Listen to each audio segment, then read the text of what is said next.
Muy bien. ¿Qué tal? Muy buenas tardes a toda la audiencia. Buenas noches a los hermanos que se encuentran en Estados Unidos. Que Dios les bendiga. El día de hoy es un día muy especial porque vamos a tener la entrevista con uno de los mejores historiadores que tenemos aquí en Latinoamérica. Y esto es el doctor Justo González, de origen cubano y residente en los Estados Unidos. Estudió en el Seminario Evangélico de Teología de Matanzas, Cuba. Obtuvo su doctorado en teología en la Universidad de Yale, Estados Unidos. Es miembro fundador de la Asociación para la Educación Teológica Hispana. Profesor visitante en varios seminarios. Fue profesor del Seminario Evangélico de Puerto Rico y en la Candler School of Theology de Atlanta, Georgia, Estados Unidos. Autor de muchos libros de historia y teología. Y en especial el libro de que vamos a ver el día de hoy, que es Comentario al Evangelio de Lucas y Hechos de los Apóstoles.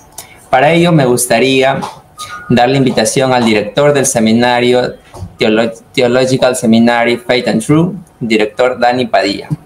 Bienvenido, director. Muy buenas tardes, Yair. Un gusto de poder tener a nuestro amado doctor Justo L. González. Gracias a Dios por esta oportunidad y también a toda la audiencia que se pueda conectar hoy, que puedan dejar sus preguntas y el profesor podrá también responderlas, ¿no? Gracias a todos, esperamos que sea de mucha edificación. Y bueno, quisiera presentarles entonces para mí y para muchos profesores, incluso del seminario, el más grande historiador de la historia de Latinoamérica. Les quiero presentar con ustedes al doctor Justo L. González. Si le pudiéramos dar un fuerte aplauso, Yair.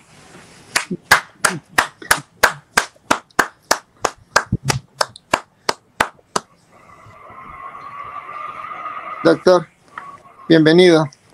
Gracias, gracias. ¿Cómo está? ¿Cómo se encuentra, doctor? Bueno, me encuentro bastante bien. Mi esposa siempre dice que estamos muy bien para la condición en que estamos. Cuando uno llega a nuestra edad ya basta con encontrarse. No es cómo se encuentra, es se encuentra. Estamos muy bien, estamos muy bien. Los achaques de siempre, pero eso todo es parte de la vida. Sí, claro. Lo importante es que Dios le permite estar todavía siquiera poder bendiciendo a muchas personas como nosotros, de tenerlo y poder tener todo ese conocimiento que Dios le ha permitido tener.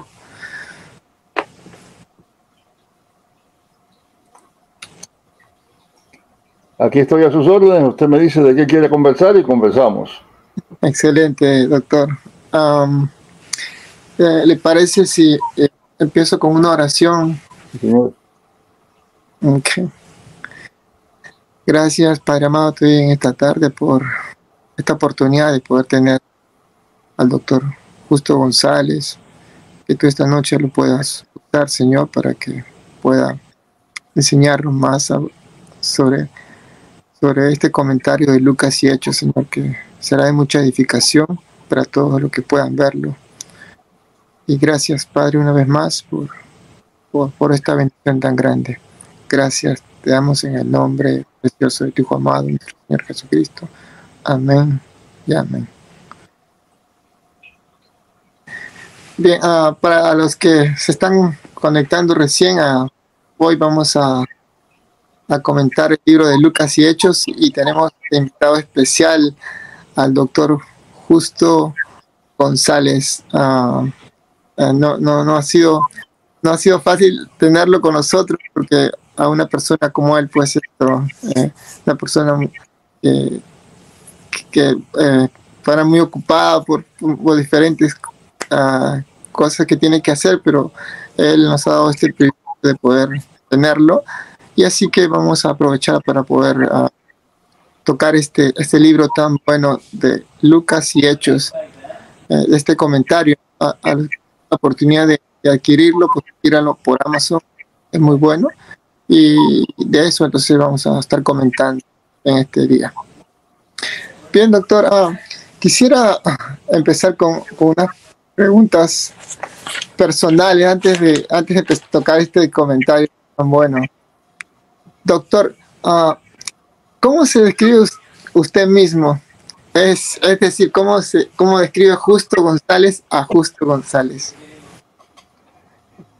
Eso depende del día, la hora y el buen o mal ánimo. Vamos a empezar por ahí, ¿verdad? Porque hay días en que uno siente que está en las nubes y otros días que siente que está casi bajo tierra. Pero yo diría sencillamente que yo me defino como un pecador arrepentido, pero que sabe que todo ese arrepentimiento no es suficiente para todo lo que es y todo lo que has hecho y todo lo que has pensado, y que en realidad lo que vale es la gracia de Dios. Y así que soy un pecador que sigue andando por el mundo viviendo y espera vivir por siempre por la gracia de Dios. Amén. Claro, tengo después mis pasatiempos, otras cosas, pero eso para mí es lo fundamental, ¿no? Claro. Sí, una de las cosas que me gusta imitarlo de usted y me parece bueno para todos, y es con lo que dice que estemos siempre gozosos, y usted lo veo siempre con un buen sentido del humor, y yo creo que eso es lo que no se debe perder hasta el final de nuestros días, ¿no? Porque a veces muchas personas llegan a una edad que ya todo lo ven, a pesar, sabemos que cuando los años pasan, como dice la Biblia, ¿no? Que en la etapa de los 70, 80 ya la persona como que es más trabajosa. Mantener ese sentido de buen humor, eso pienso que deberíamos imitar de usted, de verdad, doctor. Quisiera, si Dios permite, llegar a esa edad, llegar así con ese sentido del humor. Bueno, déjeme confesarle que ese sentido del humor no siempre es igual, ¿no? Claro. Hay días que uno dice, ay, las cosas están difíciles, ¿no? Claro. Yo digo que hace unos años yo me despertaba y decía, ¿qué me dolerá hoy? Yo me despierto y digo, ay, vamos a ver qué no me duele hoy.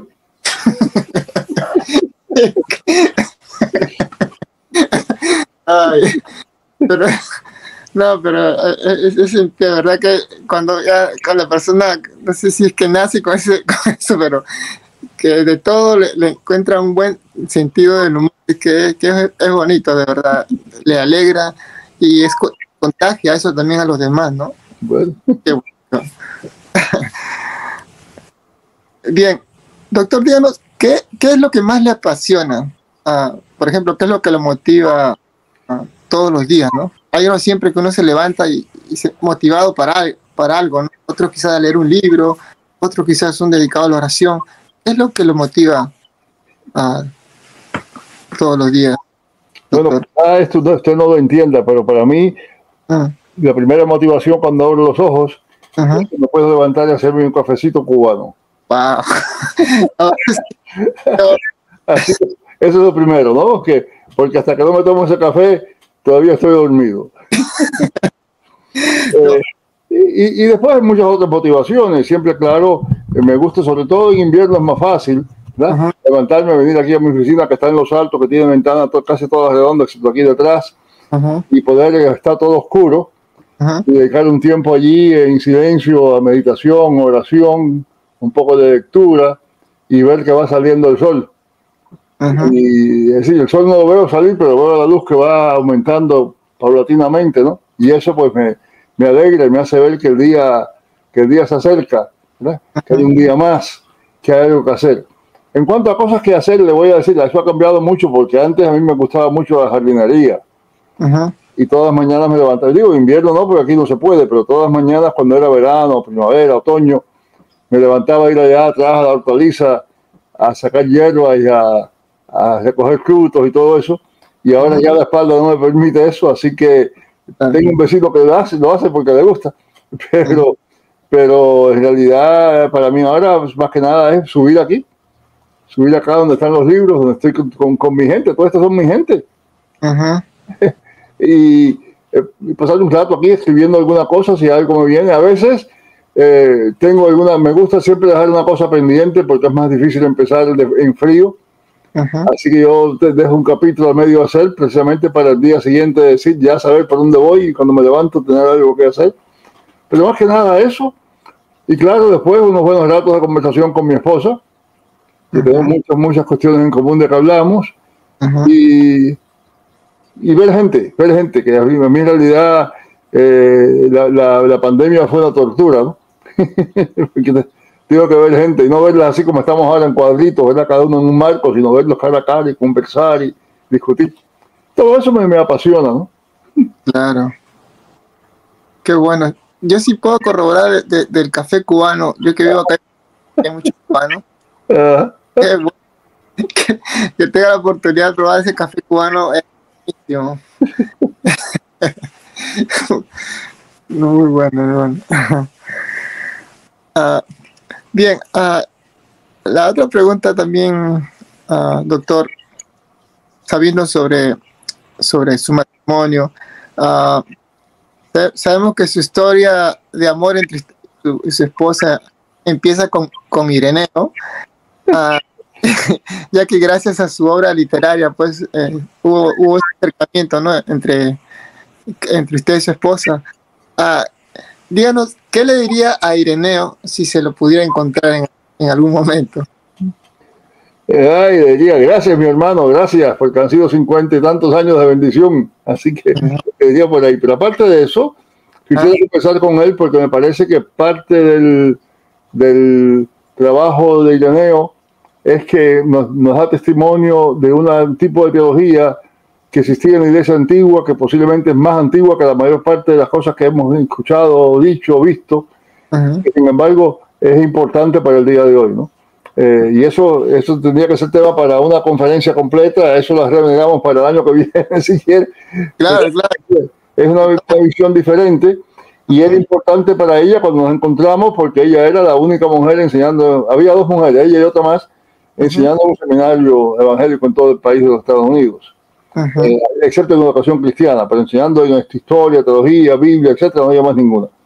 Y ella estaba muy interesada en ayudar a otras mujeres a seguir estudiando y moviéndose, trabajando, organizando, abriéndose paso en la iglesia y en la sociedad.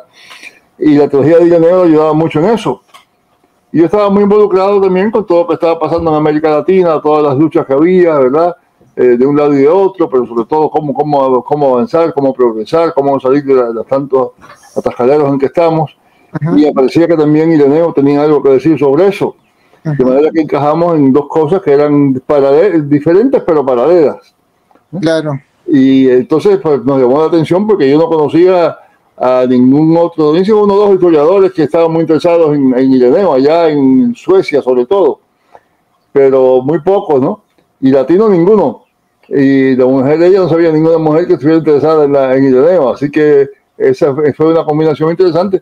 Nos encontramos en un edificio en la ciudad de Nueva York para ir a una reunión que iba a tener lugar en un campamento en las afueras en un par de horas. Y el primer ahí fue que nos presentaron, por cierto, fue una sorpresa porque el apellido de ella antes de casarnos era González. Y ella era profesora de historia de la iglesia también, así que fue una conversación interesante, ¿no? Descubrir cómo es que ese apellido venía y todo eso.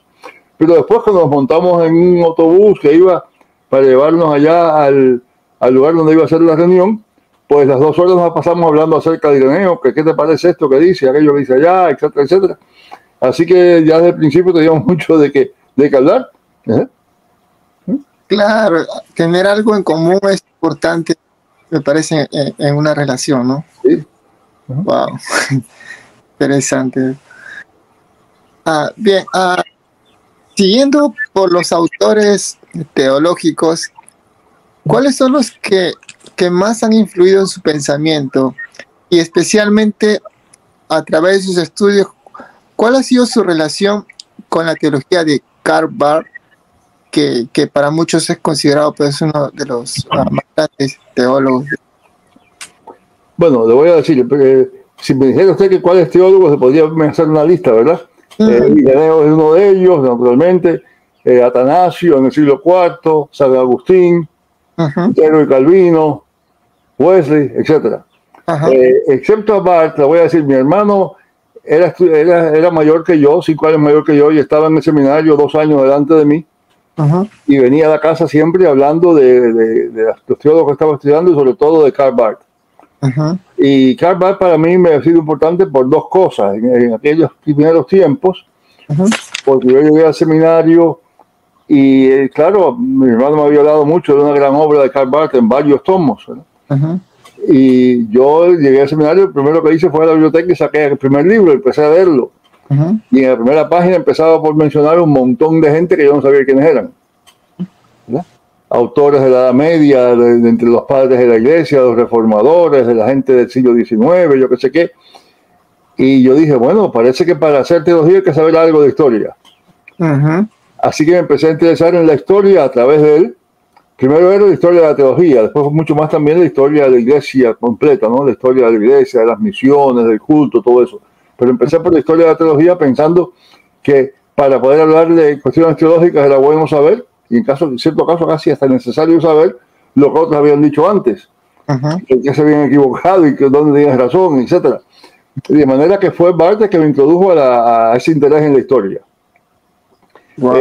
Después, años después, pues pude estudiar con él, porque estaba allá en Estrasburgo, que está en la frontera misma entre Francia y Alemania, y él estaba enseñando en Basilea, en Suiza, y yo iba en tren allá al seminario semanal que tenía él en Basilea.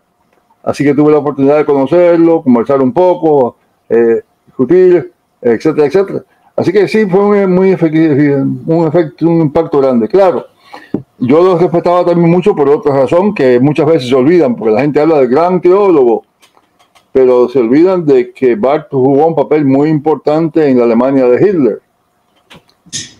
Hitler era muy popular. La gente cree que Hitler fue un dictador, sí, después, pero él era muy popular. Él tenía ganado todas las elecciones y las ganaba porque le echaba la culpa de todo lo que estaba pasando en el país a los judíos, a los gitanos y a otra gente así. Y porque Alemania estaba en una situación de crisis y entonces empezaron a agarrarse de él. Y fue el momento en el cual salió en la iglesia cristiana un movimiento que llamaban los cristianos alemanes, que eran cristianos para los cuales Alemania era el país de Dios, ¿no? Y era el reino de Dios y había que poner a Alemania por encima de todo. ¿Se acuerda? El himno de Alemania era Deutschland, Deutschland y Morales, Alemania, Alemania por encima de todo. Y Barth y un grupo de otros teólogos y pastores se reunieron y escribieron una declaración diciendo que no, que el Señor es el Señor y que no se puede poner más ningún otro Señor por encima de él. Y que hay que obedecer ante todo al Señor. Y esa declaración les costó, bueno, a él le costó el exilio, se tuvo que ir a Suiza el resto de su vida, pero a varios de ellos les costó la vida. Y muchas veces se olvida la gente de eso porque él escribió ese libro tan grande y dice, no, fue un gran teólogo. Sí, pero también fue un cristiano valiente, ¿no? Y de visión en un momento en el cual la iglesia parecía que se estaba dejando llevar por las cuestiones políticas de esa época, ¿no? Y para mí también eso es importante porque eso es importante para la iglesia en todos los tiempos, en todas las situaciones. Pero bueno. Buenísimo. Ahora sí pasamos a hablar sobre este libro, del comentario de Lucas y Hechos. ¿Qué nos puede decir sobre el libro, profesor? Bien. ¿Sobre el libro mío o sobre los libros de Lucas y Hechos? Lucas y Hechos, sobre Lucas. Bueno, le voy a decir, primera cosa, si usted va a su iglesia y le pregunta a la gente en la iglesia, de todos los autores de la Biblia, de todos los autores del Nuevo Testamento, ¿quién fue el que más escribió? Le van a decir que Pablo. Exacto, sí es. Pero vaya usted y cuente las páginas. Y va a ver que Lucas escribió un poquitito, pero escribió más. Nada más que Lucas y Hechos es más grande que todas las epístolas de Pablo juntas. Claro, las epístolas de Pablo se ven más porque son más títulos y porque en algunos casos al terminar una dejan media página en blanco y media página y media página y media página se van viendo páginas. Pero Lucas escribió, los 2 libros de Lucas y Hechos son más largos que todas las cartas de Pablo juntas. Por una o dos páginas, pero son más largos. Y segunda cosa, porque Lucas, bueno, los intereses de Lucas son muy importantes. La primera cosa, nosotros nos damos cuenta de la importancia que tiene Lucas para la manera en que nosotros leemos toda la Biblia. Por ejemplo, lleno del Espíritu Santo. Eso no se encuentra en ningún otro lugar que en los libros de Lucas. Llamar a Jesús Salvador. Casi que es nada más que Lucas y después, pero de los evangelios hay un lugar en el cual cuando está Jesús en el Evangelio de Juan, está Jesús con los samaritanos y demás, dicen, si este será el Salvador. Así que en 2 o 3 lugares aparece la palabra aplicada a Jesús, pero decir, llamar a Jesús Salvador y darle ese título y hablar de la salvación como lo que Jesús hace, es tema típico de Lucas. Y a nosotros nos parece que eso es barbaridad, porque está por todas partes, pero entre los otros evangelios, muy de pasada. La importancia que Lucas le da a la historia, eso me interesa a mí como historiador. Marcos empieza por el principio del ministerio de Jesús, y no dice ni cuándo fue, ni quién gobernaba, ni qué es lo que estaba pasando, empieza hablando de Jesús. Mateo habla acerca de las generaciones de Israel, ¿no? De Abraham hasta acá. Pero Lucas empieza a ver la cosa por decir exactamente en qué tiempo fue eso que pasó, ¿verdad? En el año tanto de siendo fulano gobernador de tal lugar y vengando gobernador de otro lugar y reinando fulano, etcétera, etcétera. Y lo hace varias veces. Y entonces, para añadirle a todo eso, la amplitud y el interés de Lucas. Mire, los historiadores, los estudiosos de los evangelios, nos dicen que lo más probable es que el primer evangelio en que se escribirse fue el de Marcos. Después el de Mateo y después el de Lucas y por último el de Juan, ¿verdad?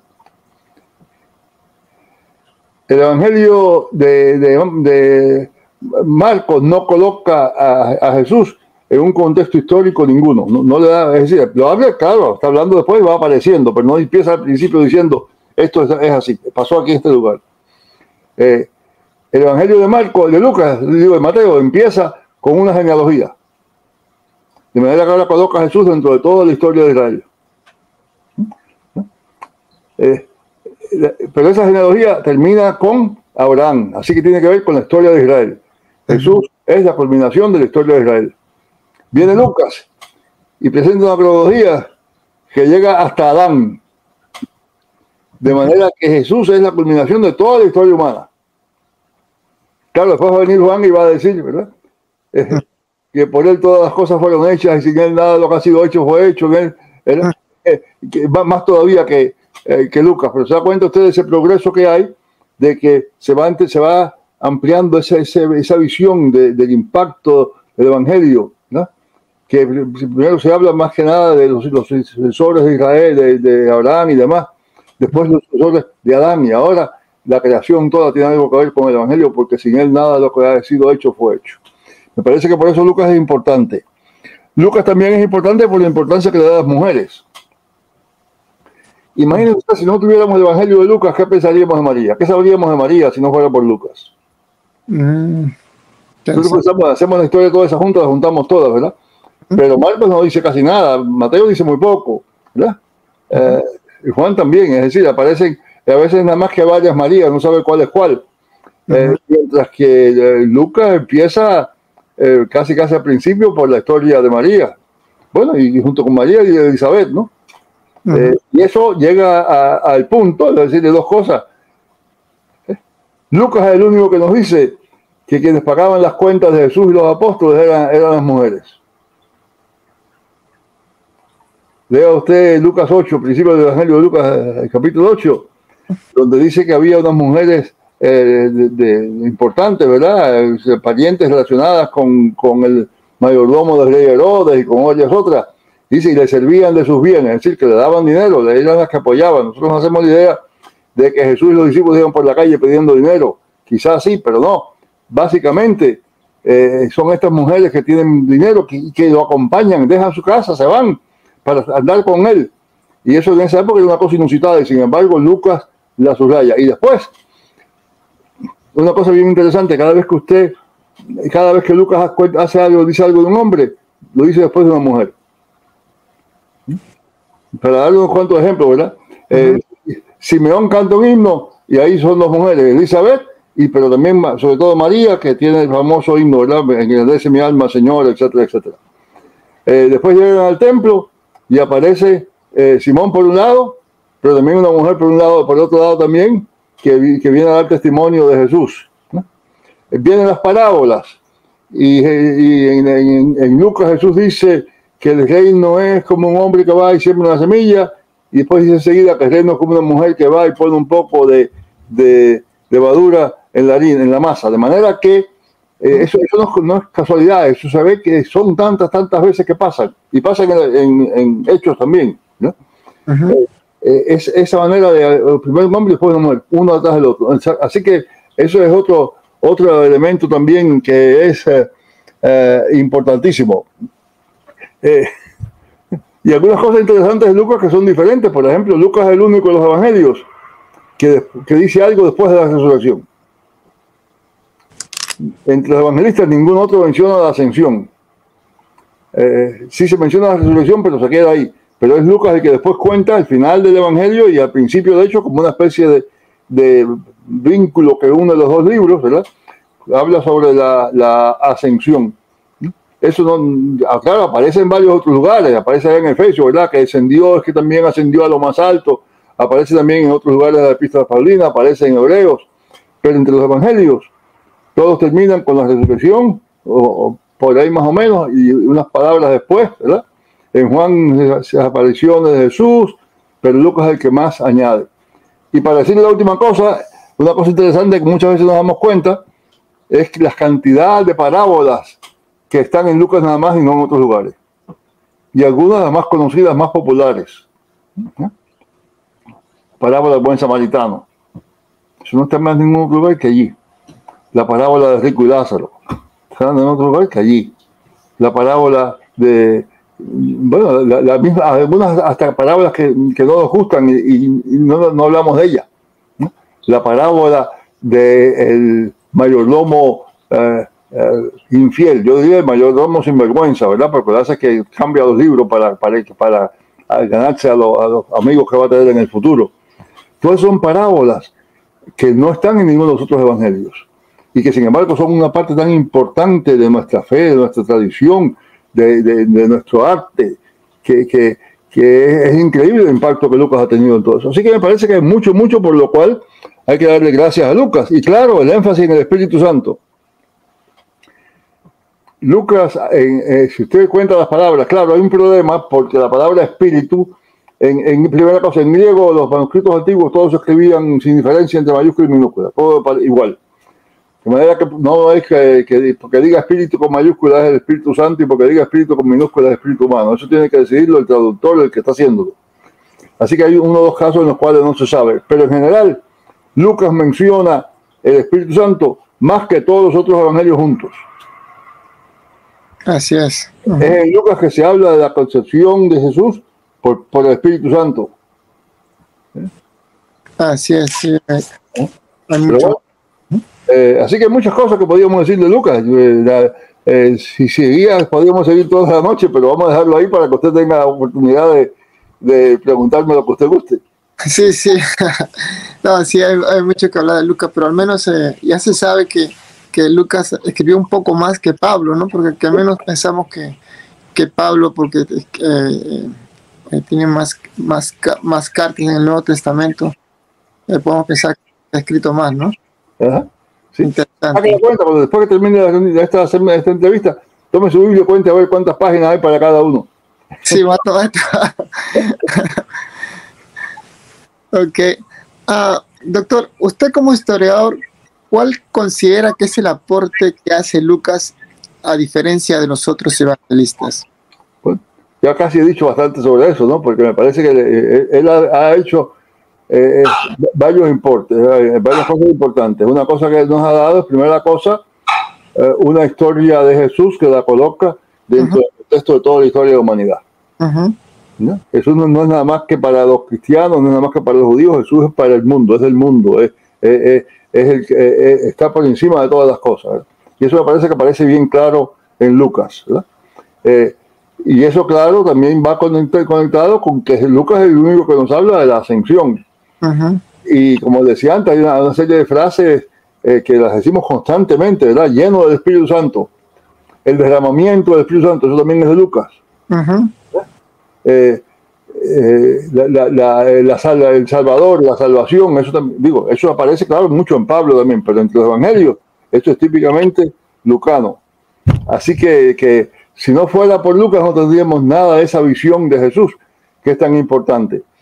La otra cosa es que Lucas también tiene mucho más énfasis en otra cosa que aparece en todos los evangelios, pero que es, con los otros evangelios podemos pasarlo por alto, pero en Lucas está bien claro, ¿verdad? Lo que algunos llaman el gran vuelco, lo que Jesús dice que los primeros serán postreros, los postreros serán primeros. Eso es cuestión característica, digo, aparece también en Mateo y Marcos, pero es constantemente Lucas el que empieza por eso, ¿verdad? Cuando empieza al mismo principio de su evangelio y pone a María cantando, que es lo que dice, ¿verdad? A los hambrientos llenó de comida y a los ricos envió vacíos, ¿verdad? Es decir, y eso empieza por ahí, de ahí sigue para adelante, ¿verdad? O sea, quitó a los orgullosos de su trono y subió a los humildes, y eso es típico también de Lucas, mucho menos en Mateo y Marcos. Así que hay una contribución enorme. Y claro, también tiene una contribución que no hemos dicho eso antes, en dos cosas. Una cosa en el culto, porque muchos de los himnos antiguos que se han cantado en la iglesia son tomados de Lucas, ¿verdad? El cántico de María, el cántico de Isabel, el cántico de Simeón, ¿verdad? Para empezar nada más que por los primeros capítulos de Lucas, ya hay varios de los himnos que son típicos de Lucas y que son cánticos que la iglesia ha usado repetidamente, hasta en estos últimos días que ya no se usan esos cantos de la Biblia, parece, ¿verdad? Los salmos sí, pero la gente no se ocupa de los que están en los evangelios. Es una cosa. La otra cosa es la importancia que Lucas le da a la comida. Veas usted el evangelio de Lucas, marca cada vez que hable de comida, y sobre todo de cenas, es decir, que habla de comida algunas veces, hablando de pan y demás, pero estar en cenas, ¿cuántas comidas está Jesús en ella? Y eso se debe en parte a que parece que Lucas fue escrito para ser leído en el culto cristiano antes de la comunión. Y la comunión, claro, es una cena. Y entonces está dando el sentido a todas esas cenas, ¿no? Y claro, el ejemplo más claro al final es lo que sucede en Emmaús, ¿no? Cuando los que van con él el camino de Emmaús no lo conocen, no saben quién él es hasta que le es conocido en el partimiento del pan. Y claro, lo que hacían los cristianos en la cena era partir el pan. De manera que hay todo un énfasis, un impacto de Lucas también en el culto, que si volvemos a Lucas vamos a darle más importancia al culto de que le damos ahora.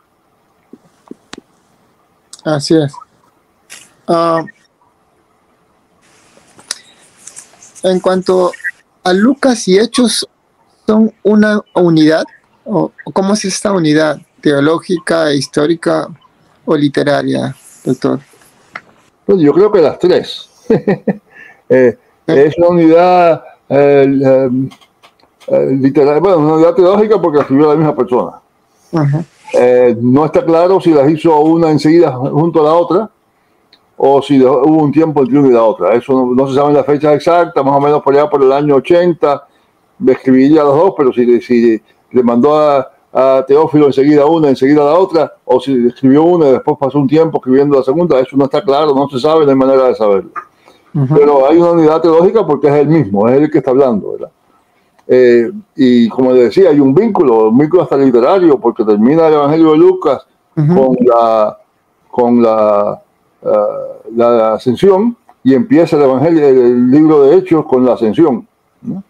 Y hay el vínculo literario también, que los dos libros están dirigidos a un tal Teófilo, y podemos discutir quién es ese Teófilo, eso es otra cosa que podemos hablar. Pero el primero dice que muchos han tratado, Teófilo, de hacer esto y aquello más allá, de escribir la historia en orden, etc. El segundo, de hecho, empieza diciendo, en el primer tratado, Teófilo, empecé diciendo las cosas que hizo Jesús hasta que llevado al cielo, etc. Así que hay un vínculo también. Y hay un vínculo teológico en muchas cosas, ese énfasis en el Espíritu Santo, por ejemplo. Yo diría que el libro de Lucas es un libro acerca de cómo el Espíritu Santo actúa a través de Jesús. Y el libro de Hechos es un libro acerca de cómo Jesús actúa a través del Espíritu Santo. Claro. En el Evangelio siempre el Espíritu Santo está un poquito detrás, ¿verdad? Detrás de Jesús, ¿no? Sí. La gente ve el tema de Jesús y entonces está el Espíritu Santo detrás. Pero en Hechos es al revés. En Hechos está el Espíritu Santo, pero siempre detrás está Jesús, ¿no? Claro. Jesús envía el Espíritu Santo. Están reunidos como Jesús les dijo. Empieza por la promesa que Jesús hace, allá en el versículo 8 del capítulo 1.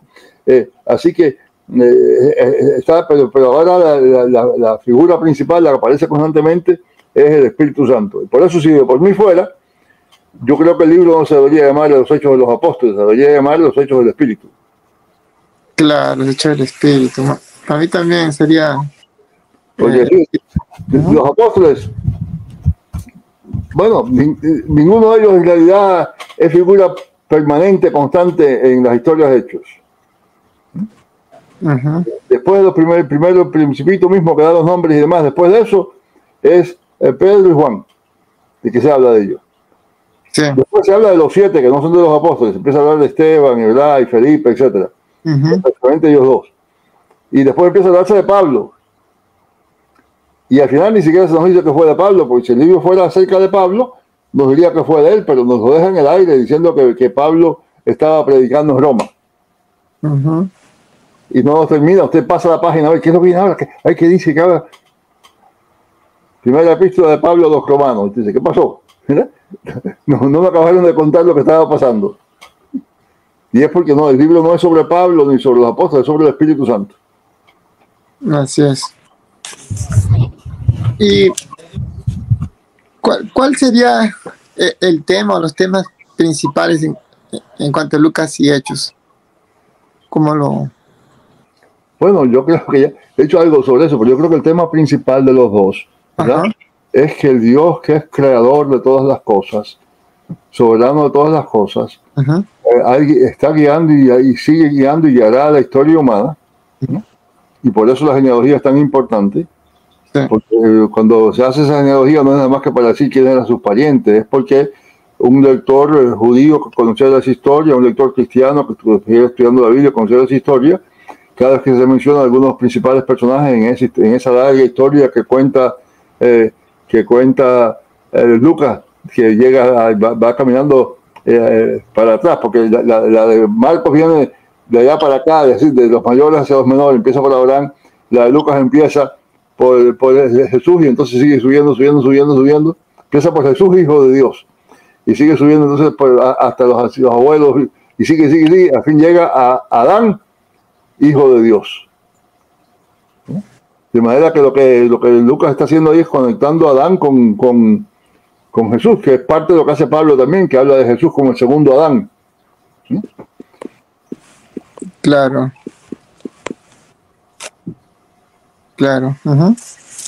Se ha perdido usted la pantalla un par de veces, pero no sé qué. Sí, lo que pasa es que los comentarios, no sé, que justo las personas que están que quieren comentar, no. Sí, hay gente que quiere hacerle unas preguntas, pero bueno, no puedo hacer eso. Doctor, díganos, ¿es distinta la neumatología de Lucas y la de Pablo, ya que los dos, ¿no?, del Espíritu Santo? Yo creo que no, yo creo que hay un parecido muy grande. Yo creo que, claro, hay que darse cuenta de que lo que Lucas está haciendo es una historia. Y la mayor parte de las que Pablo está haciendo son consejos, directrices a las iglesias, ¿verdad?, sobre una base teológica, de manera que lo que Lucas está hablando es de cómo el Espíritu Santo actuó en Jesús, cómo el Espíritu Santo actuó en la iglesia, ¿verdad?, para dar a entender de esa manera que el Espíritu Santo sigue actuando en la iglesia. Claro. Lo que Pablo está haciendo es diciéndole a la iglesia, bueno, si el Espíritu Santo está entre ustedes, ¿cómo se ve eso? ¿Cómo se manifiesta? ¿Qué es lo que quiere decir? ¿Qué es lo que tenemos que hacer? ¿Cómo debemos entender las cosas? Claro. ¿Qué es lo que está bien? Así que son dos enfoques distintos y por eso se ve la diferencia. Pero yo no creo que haya una diferencia en cuanto al contenido mismo. Yo creo que la diferencia está en cuanto al estilo y junto con el estilo del tema, ¿verdad? Cuando yo escribo historia, lo escribo de una manera. Cuando escribo teología, lo escribo de otra. ¿Sí? porque la historia tiene un orden cronológico, ¿no? Yo no voy a hablar de Napoleón antes de Julio César. Claro. Porque hay un orden cronológico. Cuando estoy escribiendo una carta, para darle consejo a una persona, le puedo decir, mira, como dijo el Napoleón, ¿no? Y como dijo también Julio César, ¿no? Y no tengo que poner el mismo orden, porque lo que me interesa ahora no es la historia de lo que pasó, lo que me interesa ahora es lo que eso quiere decir para ti.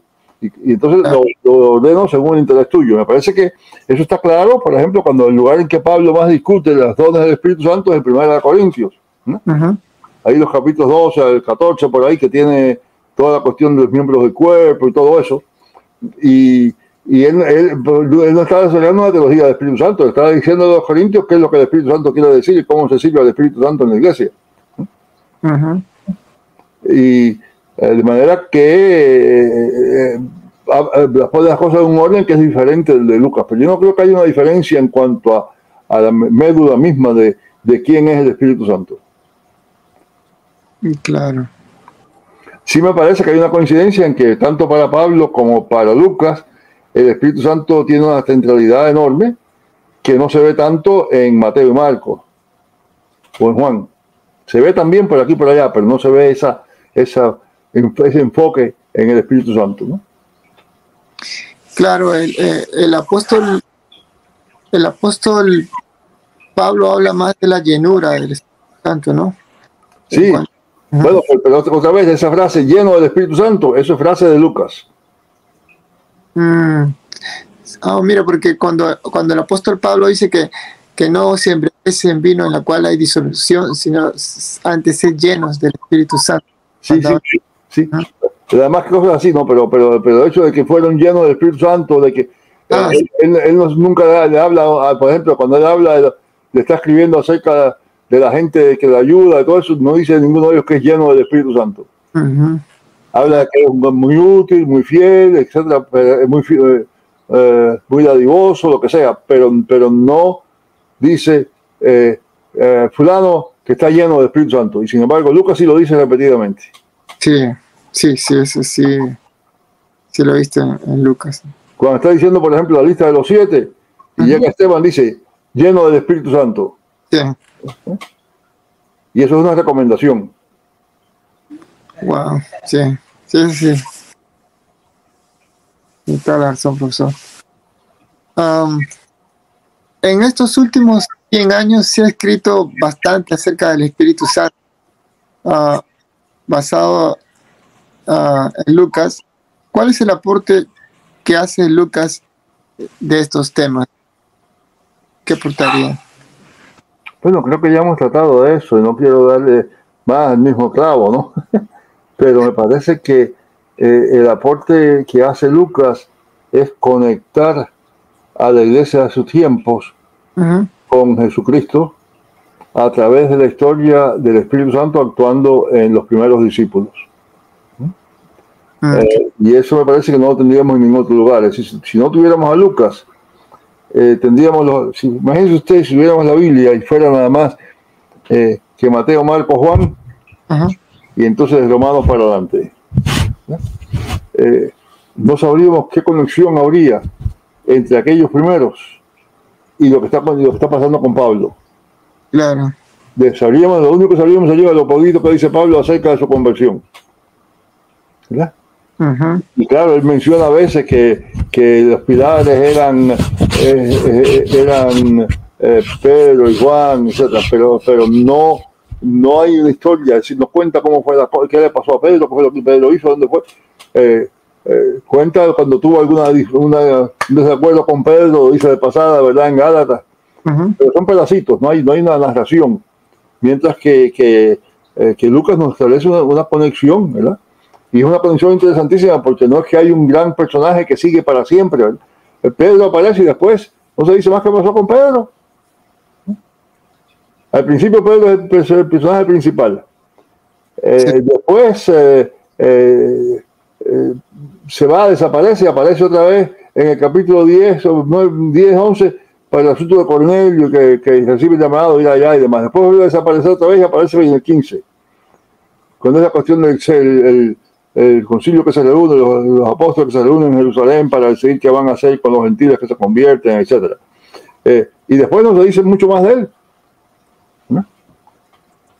Al principio se nos habla de Felipe allá en el capítulo 6, que cuando viene la 6 y 7, que viene la cuestión de los 7 personas que no son diáconos, entre paréntesis. Sí, escogido.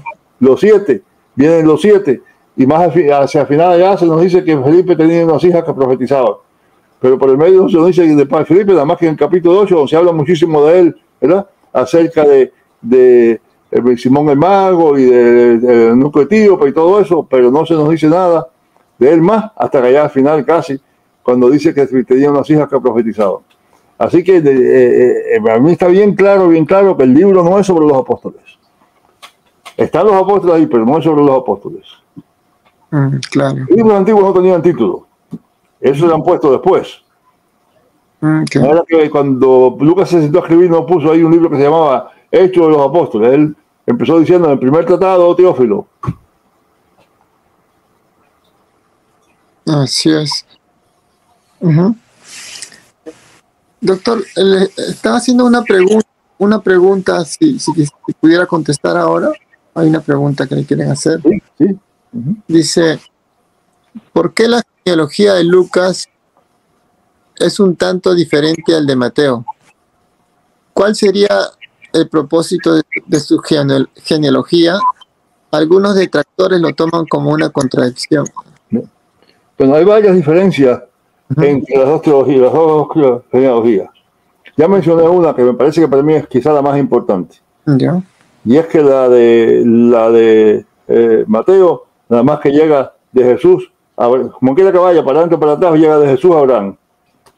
La de Lucas llega de Jesús a Adán. Y eso me parece que es una importancia teológica, porque lo que Lucas está tratando de decir es que Jesús no es solamente el cumplimiento de las promesas hechas a Israel, sino también el cumplimiento de todos los deseos, los propósitos de Dios para la humanidad. Así que me parece que eso es fundamentalmente importante. También importante, otra diferencia que muchas veces nos damos cuenta, es que aunque yo les dije antes, hace un momento, que Lucas siempre que habla de un hombre habla de una mujer también, en la genealogía de Mateo que se mencionan las mujeres. Y las que se mencionan casi todas son los trapos sucios de la genealogía de Jesús. Se menciona un caso de incesto, se menciona una prostituta que se convierte, se menciona un caso de abuso sexual en que el rey hace una trampa feísima y hace matar a un señor por el que lo había tomado la mujer de general. Así que hay toda una lista de mujeres, y claro, eso se puede entender como que Mateo quería hablar mal de las mujeres. Yo creo que no, yo creo que lo que Mateo está tratando de hacer es mostrar que el evangelio no es únicamente para los santos y los puros y la buena gente. Que el mismo Jesús tiene sus trapos sucios, la genealogía, ¿no? Y que eso quiere decir que Dios usa a todas las personas para llevar a donde Él quiere llevar la historia, que esta historia no es una historia de gente que son tan buenas que todo el mundo hace lo que tiene que hacer y todo sale bien. No, es una historia de gente que hace barbaridades, va para acá y va para allá, pero sin embargo Dios la sigue guiando para llevarla a su propósito, que se encuentra en Jesucristo. La tercera diferencia, claro, es diferencia entre algunos nombres, bastantes nombres. Y eso se debe aparentemente a que cada uno de ellos tenía fuentes diferentes, ¿verdad? Pero yo no sé explicarle qué propósito tenía de hacer una a la otra, hacerlas diferentes, no sé, no creo que nadie lo sepa. Lo que nos dicen muchas veces que una es la genealogía de José y la otra de María, si usted las estudia con cuidado, no funciona. Las diferencias no tienen nada que ver con que sea de José o de María. Eso es una cosa que nos han dicho para quitarnos la preocupación. Pero la diferencia existe, yo no sé cómo explicarla, pero hay diferencias allí. Ok.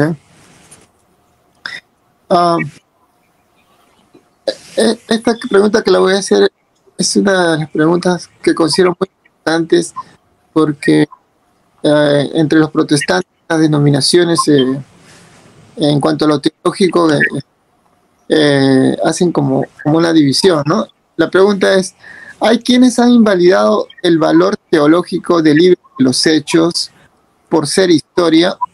¿Le parece correcto esto, doctor? En una palabra, no. Después le explico por qué. Ok.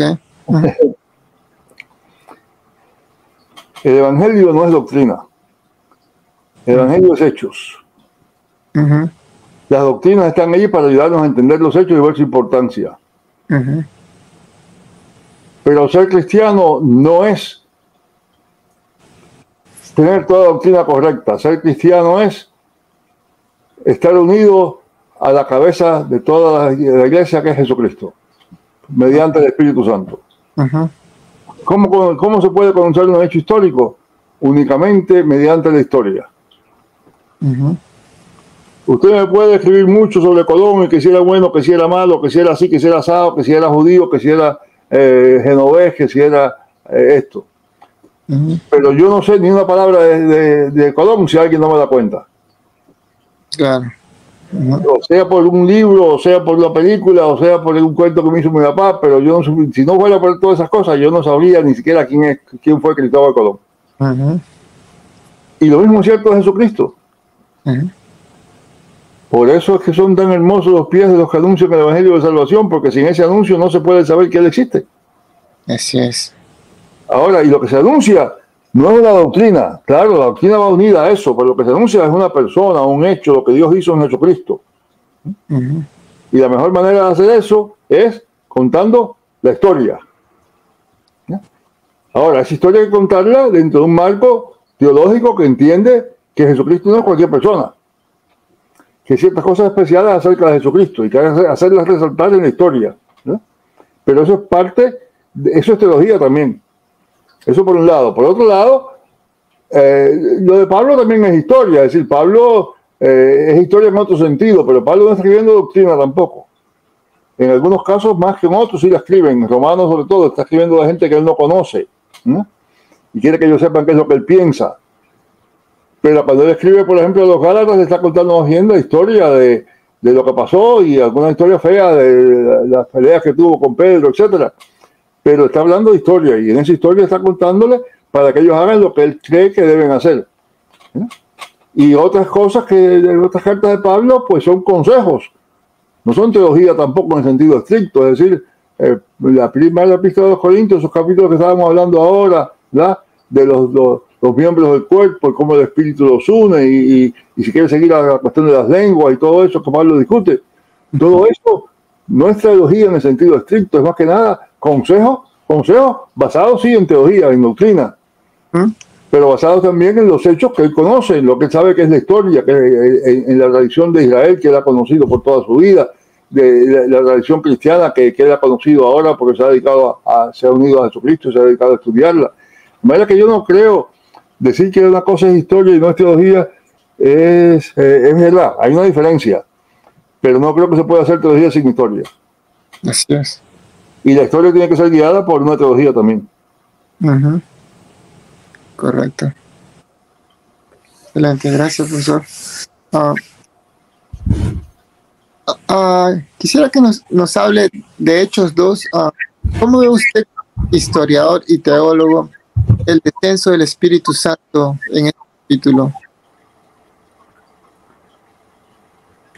Bueno, naturalmente, es el centro del libro de Hechos. Cuando Lucas escribe,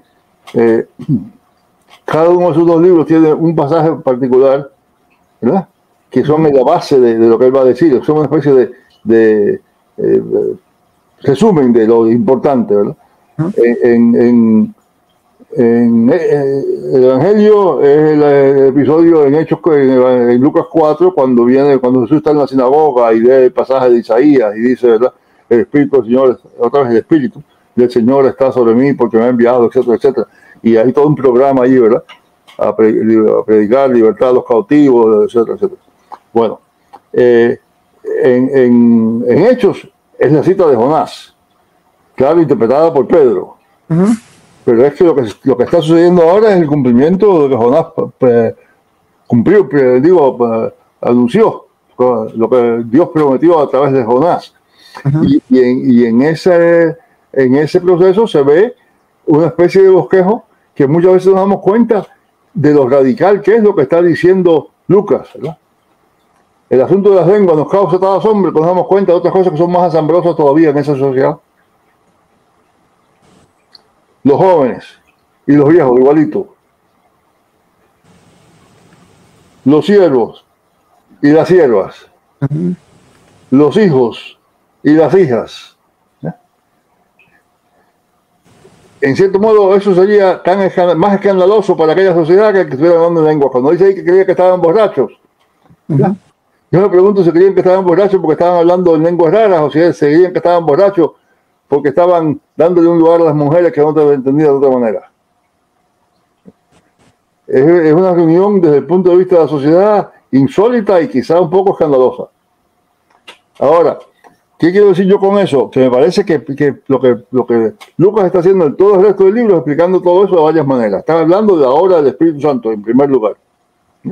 El Espíritu Santo está actuando, el Espíritu Santo actúa de muchas maneras, actúa, por ejemplo, si es cuestión de lengua, actúa en el pasaje de Cornelio, en Hechos 10, donde habla acerca de cómo cuando Pablo está predicando, empiezan a hablar lenguas, ¿verdad? Y entonces él dice, bueno, tenemos que, si el Espíritu Santo vino, no podemos dejar de bautizar a esta gente porque el Espíritu Santo los ha aceptado, ¿no? Pero también aparece esa obra del Espíritu Santo en otras cosas, cuando Pablo está a punto de regresar de allá al final de la esquinita de Asia Menor y viene el varón macedonio y dice, pasa Macedonia, ayuda. Eso es el Espíritu Santo también. También. Y el Espíritu Santo a veces hasta le impide a Pablo. Yes. ¿No? Nosotros creemos que el Espíritu Santo siempre nos va a ayudar a hacer lo que queremos hacer. No, el Espíritu Santo a veces dice a Pablo, no, para ahí no puedes ir. ¿No? Pero ese es a mí fundamental de todo el libro de Hechos, ¿no? Que desafortunadamente nosotros muchas veces nos ponemos a pelear acerca de las lenguas, si son así, si son de esta manera, si son aquella, y podemos hablar de eso si usted quiere, pero en realidad la obra del Espíritu Santo es mucho más que eso. Así es.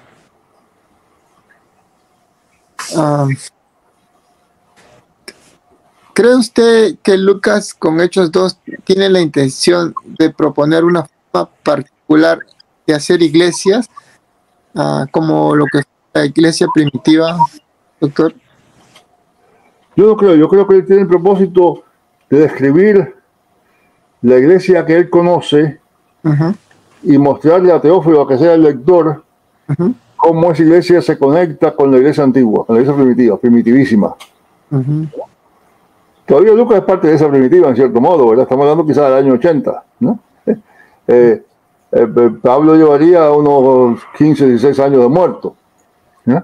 De manera que lo que Lucas está haciendo no creo que sea yo diciendo a la gente la iglesia debería ser así.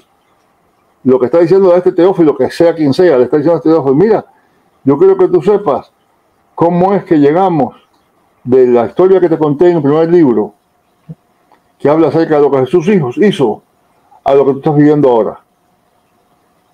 Dice claramente, para que conozcas mejor las cosas en las cuales has sido instruido, ¿verdad? En otras palabras, para que tú entiendas mejor la relación entre ti ahora y aquello que pasó allá. Y me parece que lo mismo sucede con nosotros. La utilidad que tiene el libro de Hechos para nosotros es que nos ayuda a ver la relación entre el Evangelio y nosotros.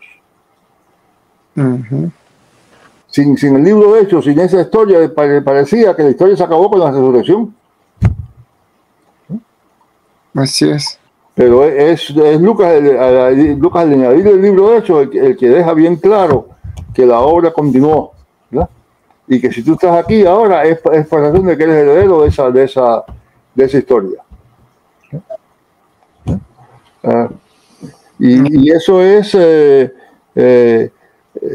bueno, me parece que claro, la promesa del descenso del Espíritu Santo es bien prominente también en Juan, ¿verdad?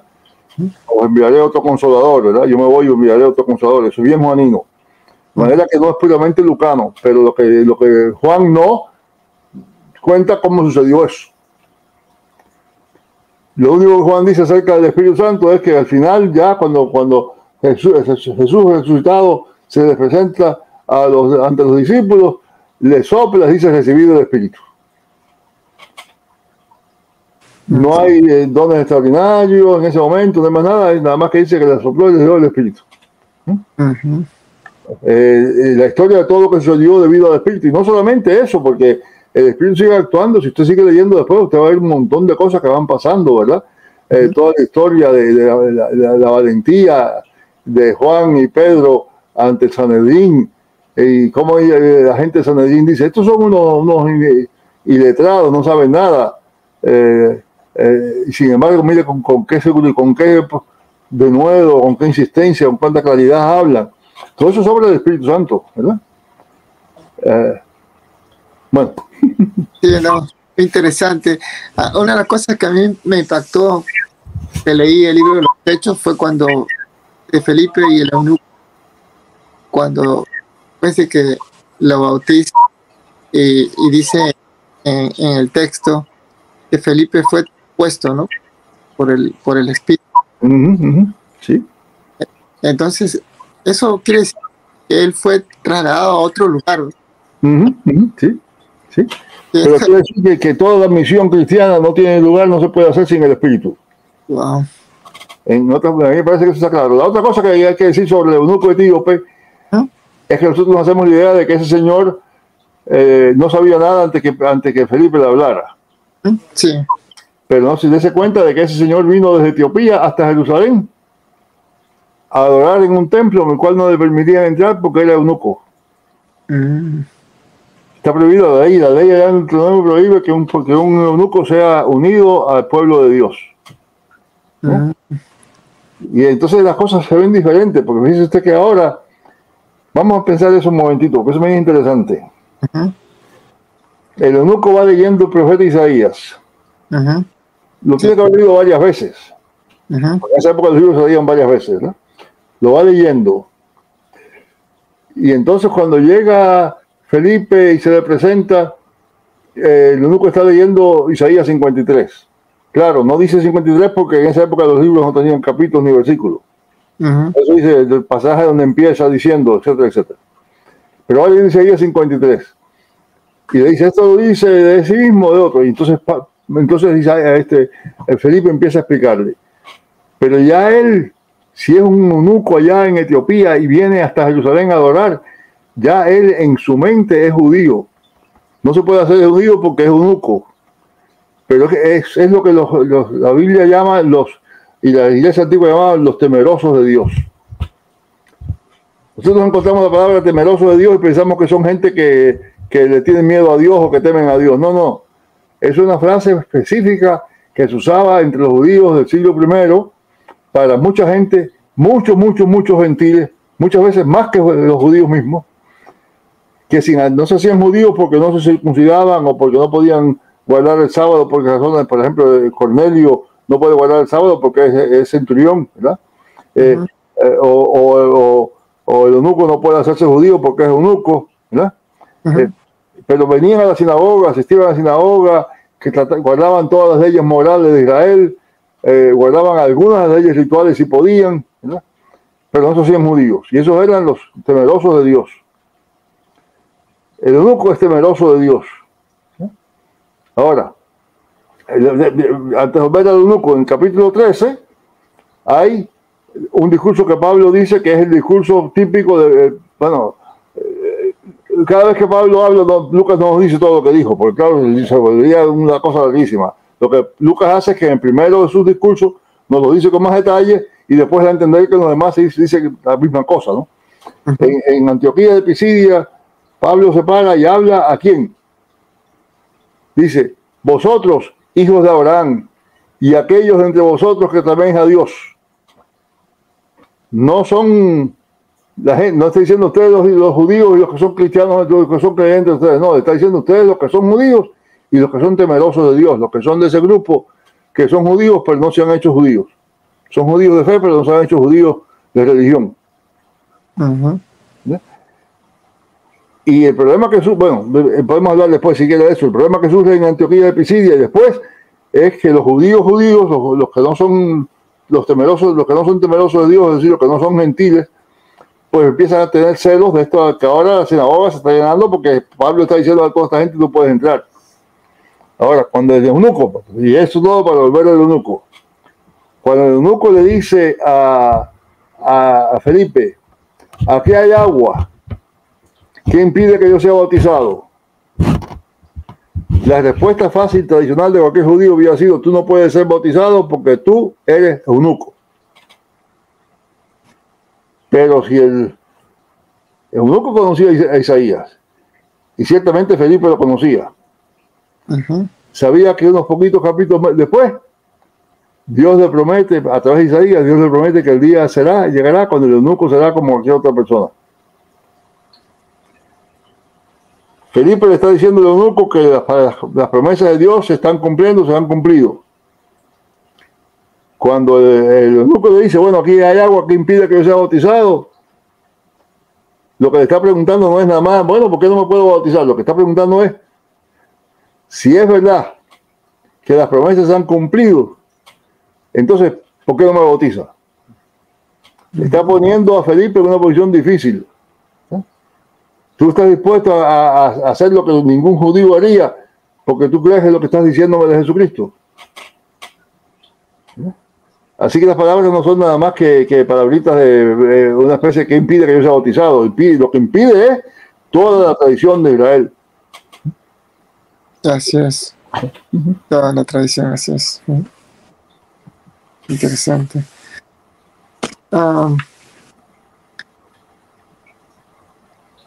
¿Qué consejo a los jóvenes que les gusta la teología, la historia, para contribuir a la teología de América Latina, doctor? Ay, bueno, muchas cosas. Primera cosa le diría, no pierdan el entusiasmo ante el primer traspié.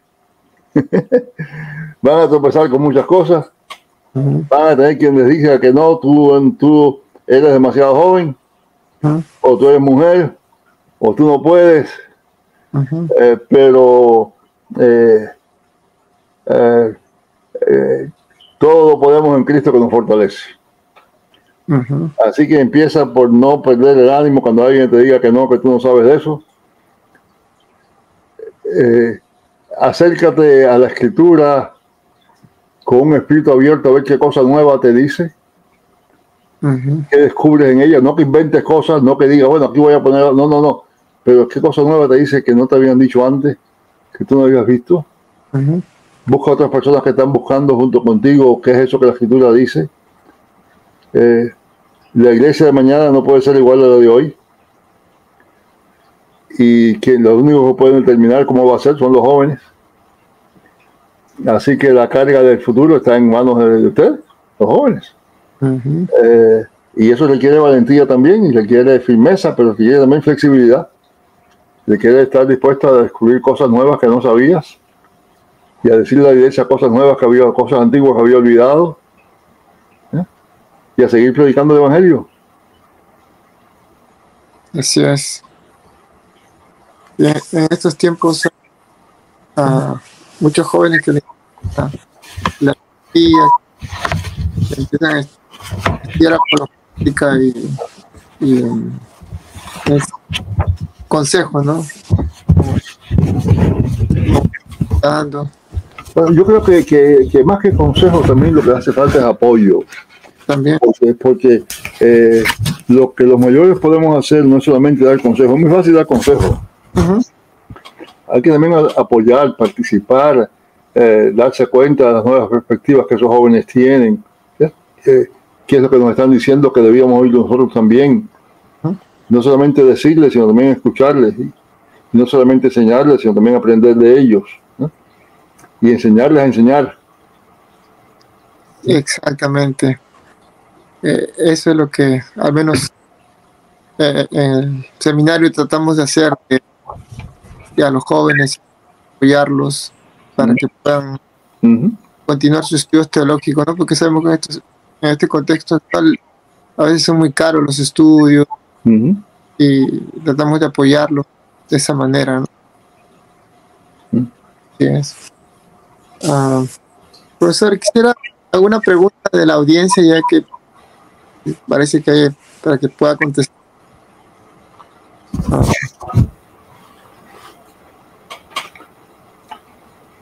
Pues,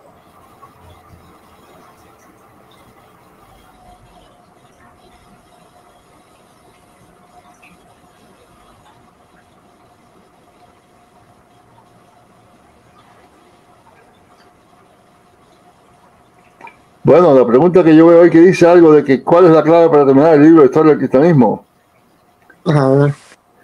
Tiene que decir para terminar de leerlo o para terminar de escribirlo. O para terminar con él quemándolo. No puedo ver, no puedo ver, no sé. No, para terminar de leerlo, digo, primera cosa, la historia no termina, por lo menos hasta que no venga el Señor. De manera que eso no se puede terminar nunca. Ya está la historia esa que desafortunadamente por cuestiones de la economía latinoamericana y todo eso, de ese libro no se han sacado ediciones nuevas, se han sacado nuevos formatos, nuevos cuadros y demás, pero una revisión total actualizada no se ha hecho, mientras que en inglés ya existen dos veces se ha hecho, y en otros idiomas también, pero en español el libro está en el mercado hace tantos años y es el mismo en cuanto a las palabras, es el mismo, han cambiado el formato y es parte, no sé, pero es parte de las realidades del mercado latinoamericano, supongo. Me duele, pero así es. No sé si eso es lo que usted quiere decir, pero terminar no se puede terminar porque se termina cuando termina el Señor, termina la historia. Y eso no nos toca a nosotros, ¿no? Terminar de leerlo, bueno, quizás con mucho café y mucho esfuerzo.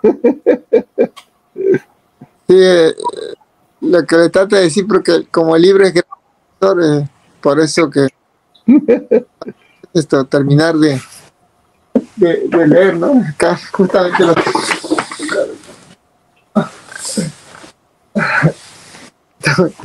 acá tengo justo su libro que Sí. Dios mediante para la próxima entrevista lo tenemos. Es tan grueso. Ese libro originalmente se publicó en español para el público latinoamericano y eran 10 libritos pequeñitos. Ya. Así que daba menos miedo, ¿verdad? Porque eran 10 libritos, usted empezaba a leer uno y después podía conseguir el otro.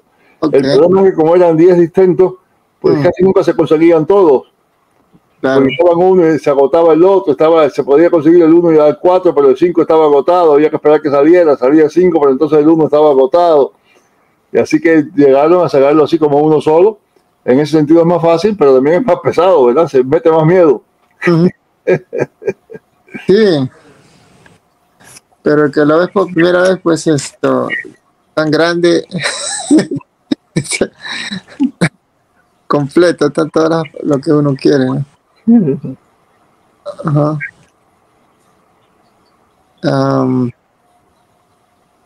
No sé si hay otra pregunta que quieran hacerlo de la audiencia.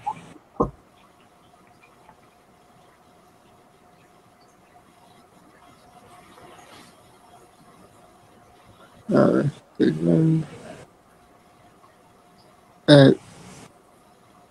Dejen su pregunta para el profesor, aprovechen esta oportunidad. No veo.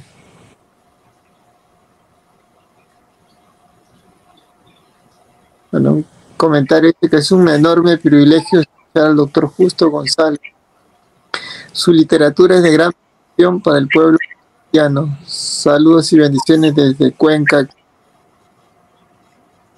Saludos y bendiciones a ustedes.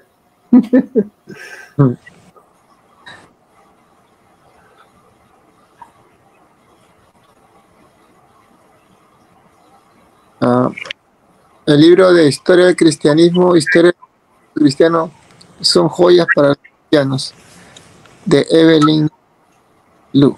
Wow.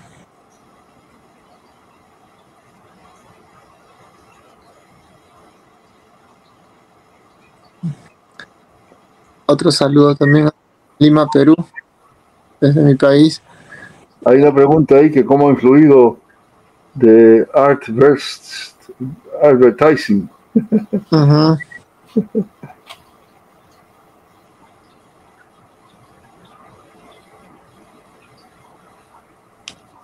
Sí, esa es la pregunta que le hacen. ¿Cómo ha influido en su vida espiritual el conocimiento que ha adquirido?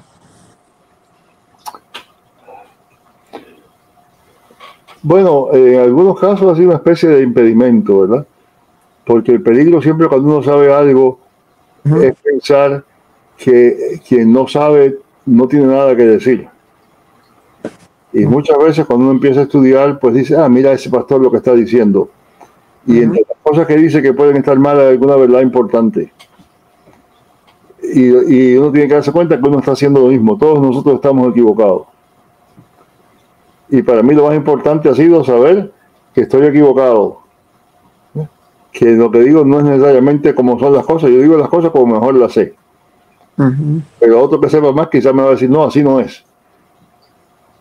Y yo, de igual manera que yo espero que la gente me entienda y me escuche a ver lo que yo tengo que decirle en medio de mi ignorancia, que todos somos ignorantes al fin y al cabo. Tengo yo también que aprender a escuchar al más humilde y más ignorante que hermano en Cristo, decir algunas cosas que son verdades profundísimas. Y para mí lo más grande ha sido aprender cosas de personas que en cuanto a saber, digo, en cuanto a conocer, conocían mucho menos que yo. En cuanto a sabiduría, eran mucho más sabios que yo. Porque la verdadera sabiduría es muy diferente del conocimiento. Así es. Acá hay otra pregunta. Dice, ¿de qué manera práctica podemos honrar a los hermanos en la fe que pusieron las bases, incluso con su vida, para que pudiéramos tener ahora las buenas nuevas? ¿De qué manera podemos honrar? Yo creo, en primer lugar, reconocerles, ¿verdad? Porque lo que pasa es que, mire, entre nosotros los evangélicos hay la tendencia a que cualquiera que no esté de acuerdo en todo con nosotros no vale nada. Así es. ¿No? Y yo he aprendido mucho de gente con quien estoy en gran desacuerdo, ¿verdad? Y algunos de ellos a quienes admiro mucho y que me han enseñado mucho, bueno, los mártires de la antigüedad, los que escribieron algo, no hay ni uno solo que usted pueda estar de acuerdo con todo lo que dice. Y nosotros simplemente decimos, bueno, herejes, y ya salimos de eso. Y en cierta manera reconocer que son hermanos, hermanas en la fe, y que tenemos la mejor manera de honrarles es escucharles y ver en medio de lo que digan que no estamos de acuerdo, que no podemos estar de acuerdo, los que nos dicen que sí bien pueden ser buenas llamadas de atención. Piénsate un cuento, mi hermano era profesor del Antiguo Testamento. Y además un día, un poco por chiste, nos dijo, ¿cuándo ustedes dos, uno historiador y el otro veterotestamentario, ¿cuándo alguno de ustedes va a estudiar a alguno que esté vivo? Y yo después de un momento le dije, mira, Jesús dijo que nuestro Señor no es Señor de muertos sino de vivos. En el Señor Abraham vive. Y vive también David a pesar de todas las cosas que hizo. Y vive Pedro, y vive Pablo, y vive Crisóstomo, y vive Agustín, y vive Lutero, y vive Calvino, y vive Santa Teresa, y vive el otro, la otra, etcétera, etcétera. Y me parece que debemos relacionarnos con esas personas de una manera más agradecida, ¿verdad? Que gracias a ellos, mire, si no fuera gracias a ellos no tendríamos la Biblia. La Biblia la copiaron, esas mismas personas la copiaron una vez y otra vez y otra vez, y así fue que nos llegó a nosotros. Así es. Cuando nosotros, si tuviéramos que copiar la Biblia entera, lo haríamos. Y después decimos, no, esos monjes de la Edad Media. Bueno, esos monjes de la Edad Media tenían suficiente devoción por la Escritura que la copiaron completita. Varias veces. Hay otra pregunta ahí interesante. Sí, González Zúñiga, ¿por qué vemos un especial interés entre los pobres y las viudas en el libro de Hechos? Bueno, yo creo que en última instancia Porque en todo el libro, en toda la Biblia, especialmente en todo el Antiguo Testamento, hay un interés especial de Dios por parte de las viudas y los huérfanos y los pobres. Bueno, son 4 grupos básicamente: las viudas, los huérfanos, los pobres y los extranjeros. Wow. A toda esa gente la ley de Dios los menciona repetidamente como personas que necesitan especial atención por parte del pueblo de Dios. Sí. ¿Sí? Ahora, y eso claro, Lucas en otras cosas tiene ese interés porque es parte de la tradición judaico-cristiana, es parte de lo que la Biblia enseña. Ahora, él está también interesado en la relación dentro de la iglesia. Y la relación dentro de la iglesia no puede existir si no existe una relación en la cual nos ayudemos unos a otros de maneras que sean hasta sorprendentes, ¿no? Eso que escribe él al principio del libro de Hechos, de compartir las cosas, eso no se acabó entonces. Nosotros hemos hecho el cuento, se acabó. No, eso continuó por lo menos hasta bien avanzado el siglo II. Todavía los escritores del siglo II hablaban de cómo compartían las cosas. ¿Las compartían por qué? Porque hay pobres y hay viudas. Las viudas no son viudas pues, nada más que porque se murió el esposo, eso es una gran tragedia, pero son viudas también porque en esa sociedad el que no tenía un varón que las protegiera no era nadie. Y sobre todo si una viuda tenía hijos que no se hacían cristianos, ella se hacía cristiana, muy posiblemente los mismos hijos la negaban. Entonces queda esa mujer sola, sin dinero, sin vida, sin nada, sin propiedad, sin respeto. Y ella se tiene que ocuparse de ella, ¿no? Así es. Y si la comida principal es, el culto principal de los cristianos es una comida, que así era. No se puede permitir que nadie salga de ahí hambriento, y por eso que Pablo se molesta tanto cuando ve que en Corinto hay una gente que come muchísimo y hasta se emborracha, y otros que pasan hambre viéndolo comer. Y dice, eso no es la cena del Señor. Por la misma razón, porque la razón si la iglesia no puede compartir ni siquiera en una cena, no es iglesia. Y me parece que eso es lo que Lucas está diciendo básicamente, ¿no? Claro, sí, muy importante lo de las viudas, pobres, los huérfanos, ¿no? Porque son los que más necesitan, especialmente en estos tiempos. La pandemia fue lo que más yo experimenté en personas conocidas, ¿no? Amigos que perdieron sus padres, y así, ¿no? Son los que más necesidad han pasado, y creo que los cristianos deberíamos tener esa empatía de poder ayudar, como dice la Biblia, ¿no? A todas estas personas. Ok, acá hay otra pregunta, doctor, que dice: ¿qué consejo daría a los predicadores y maestros que desean comunicar el Evangelio de manera efectiva, basándose en el Evangelio de Lucas y los Hechos de los Apóstoles? Bueno, primera cosa, aparte de Lucas y Apóstoles, de toda la Biblia, el primer consejo que yo daría a todos los predicadores es que por lo menos una vez al mes prediquen un pasaje que no les guste. Porque si a usted no le gusta, posiblemente porque tiene que decirle algo que usted no quiere oír. Así es. Eso. ¿Verdad? Y entonces, si usted puede predicar, quiere decir que usted también se tiene que hacerse súbdito de la palabra. Usted no es dueño de la palabra para entonces dársela a otros. Usted también es súbdito de la palabra, y junto con ello usted está escuchando la palabra de Dios. Y eso quiere decir que usted tiene que escuchar las cosas que le gustan y las cosas que no le gustan. Y le debe estudiar las cosas que le gustan y las cosas que no le gusten. Si es palabra de Dios, ahí está. Esa es la primera cosa, me parece, ¿no? Ahora, con respecto a Lucas, me parece que como que es una historia, yo le diría, por favor, no la alegorice, no haga de todas las cosas alegorías, ¿verdad?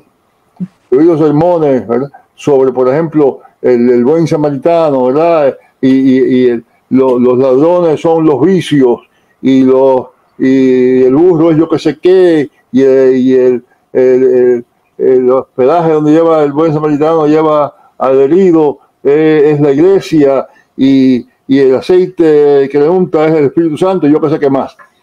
Lea el cuento mismo, la historia misma, como la escucharía a una de las personas que están escuchando a Jesús en ese momento, ¿verdad? y mira a ver qué le dice, ¿verdad? Y entonces mira a ver qué es lo que eso corresponde a nosotros también. No trata de buscarle sentimientos, es decir, de decir lo que ya usted sabe sobre la base de un texto que no dice eso. Y por eso digo que fue importante pelear con el texto, predicar sobre un pasaje que a usted no le guste. ¿Cuántas veces ha predicado usted sobre el buen samaritano? No, soy hijo pródigo. ¿Está bien? ¿Cuántas veces ha predicado sobre el mayordomo infiel? Los dos están en Lucas. El hijo pródigo nos gusta porque es la historia. Bueno, nos gusta porque no lo vemos completo.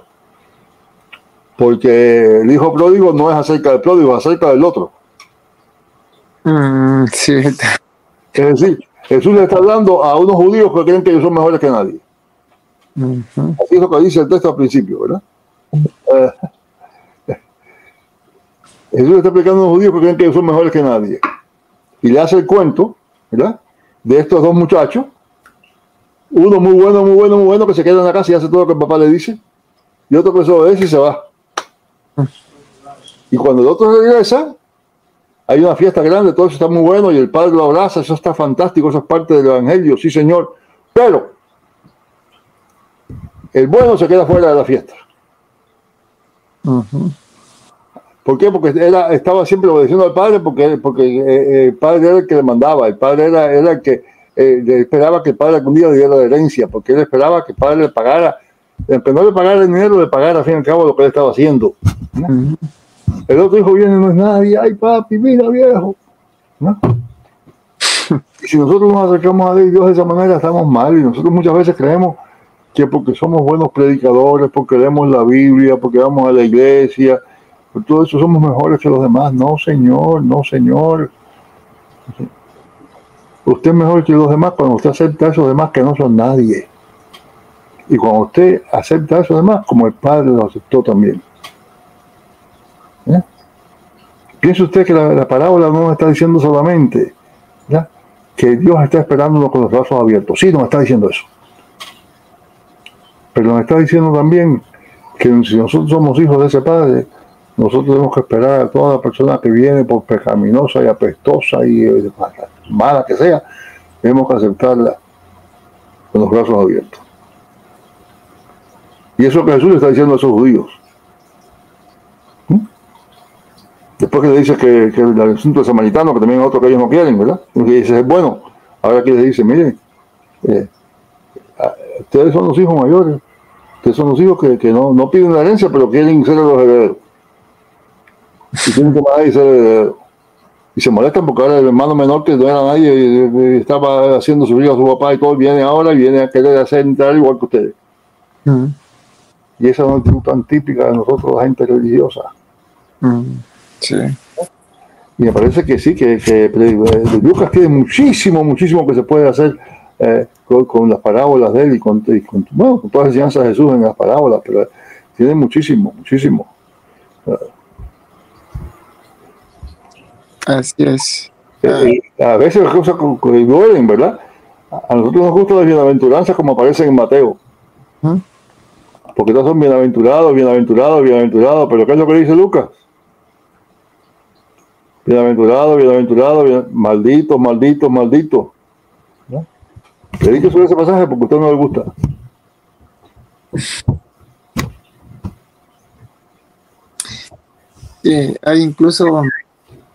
Hay pastores que cuando ya saben que van a predicar el hijo pródigo, piensan que ya lo saben todo, ¿no? Pero incluso no escuchan, aprecian cuando van a predicar esto y no ven el otro punto que usted... Bueno, uno de los problemas que tenemos nosotros es que sabemos demasiada Biblia. Sabemos tanta Biblia que ya no nos dejamos que nos sorprenda. Sí. Si usted no hubiera oído nunca la historia del hijo pródigo, nunca, lo diría de una manera muy distinta que sería usted cuando oye decir, un padre tenía dos hijos, ya yo sé lo que viene después. Un hombre iba bajando de Jerusalén a Jericó, ya yo sé lo que viene después. Había un hombre muy rico, ya sé lo que viene después. Y entonces usted no escucha, usted lo oiga, no lo escucha, no está viendo el drama que incluye eso, porque usted no se puede, se hace muy difícil colocarse, oír la palabra con la frescura que el Espíritu le da. Sí, porque un tema pone a predicar a diferentes predicadores y Dios los usa de diferentes formas y te enseña a diferentes maneras, ¿no? O sea, Sí. Y esa variedad es buena, la variedad es importante. No todo el mundo tiene que decir lo mismo. Eso es lo que está diciendo Pablo también allá en 1 Corintios, ¿verdad? Que el ojo no tiene que decir el oído porque no eres ojo, no eres parte del cuerpo. Claro, claro. Una pregunta que quiero con respecto a, bueno, a usted, doctor. ¿Cómo es que cuida su corazón sabiendo que Dios lo ha usado a usted en tiempo, ¿no? ¿Cómo hace para cuidar su corazón? Porque el hombre en sí, el salmista, ¿no? Que no se enseñoree la soberbia en mí, ¿no? ¿Cómo cuida su corazón? Bueno, yo le he oído nada más que pedacitos porque sus palabras estaban entrecortadas, no sé por qué. Ok. Sí, la pregunta es ¿cómo cuida su corazón? Yo sabiendo que uno nace con orgullo y creo que antes de morir es una lucha que tenemos, ¿no? Por eso que Dios a Pablo le permitió tener ese aguijón, ¿no? Para que dice que las grandezas de las revelaciones no se enseñoreen de mí, ¿no? O sea, ¿cómo cuida su corazón, doctor Justo? El Señor lo ha usado bastante en todo este tiempo. No. Sí, me ha usado a veces y otras veces me ha obligado a usarme. Así que no, la cosa no es tan fácil, ¿no? Les voy a decir, mire, primera cosa, yo creo que el orgullo no se puede vencer. Porque vencer el orgullo es motivo de orgullo. El orgullo hay que reconocerlo. Sí. Y reconocerlo entonces, darse cuenta de cuán vano es. Pero aún en ese momento, si nos paramos, estamos cayendo en el orgullo otra vez. Hay un cuento famoso de un señor que oyó, leyó la parábola del fariseo y el publicano, ¿verdad? ¿Se acuerdan? Que el fariseo está diciendo, ay Señor, yo soy bueno, yo te doy el diezmo, yo hago esto, yo más allá, no como aquel señor. Y el otro dice, Señor, yo no soy nadie. Y Jesús, ¿qué es lo que dice? Bueno, y me parece que parte del problema está en que el cuento está que me hicieron a mí, ¿verdad? Un señor que predica sobre eso y después dice, vamos a orar, Señor, te damos gracias que no somos como el fariseo, sino como el publicano, porque nosotros no somos orgullosos, nosotros somos humildes, gracias Señor, porque somos tan humildes. Y es lo mismo que está haciendo el fariseo, ¿se da cuenta? De manera que es un círculo vicioso y si nosotros nos dejamos llevar por eso y creemos que el propósito está en vencer el orgullo, no, el propósito está en servir a Dios. Y el orgullo lo dejamos en manos de Dios. Y entonces quizás un día, mira, no me puse orgulloso por eso como otro día. Gracias Señor. Pero si usted se pone a pelear con el orgullo, usted pierde, porque si gana, pierde. Así es. Hay incluso cristianos que llegan a decir, yo me siento orgulloso de lo humilde. Exactamente. Sí. Y todos tenemos eso, si somos sinceros, todos tenemos eso. Lo que pasa es que somos lo suficientemente orgullosos como para callarlo y no decirlo.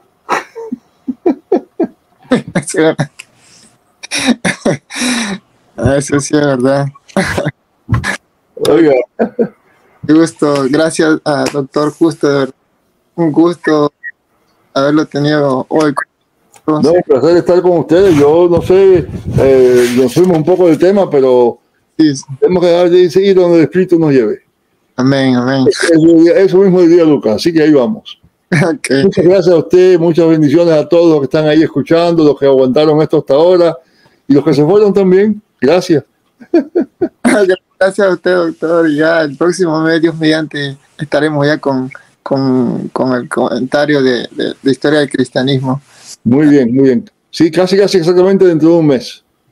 Sí, un mes. Bueno, hasta pronto. Muchas bendiciones a todos. A usted también, hermano Padilla. Dios lo guarde a usted y su familia. Igual a todos ustedes. Bendiciones. Adiós.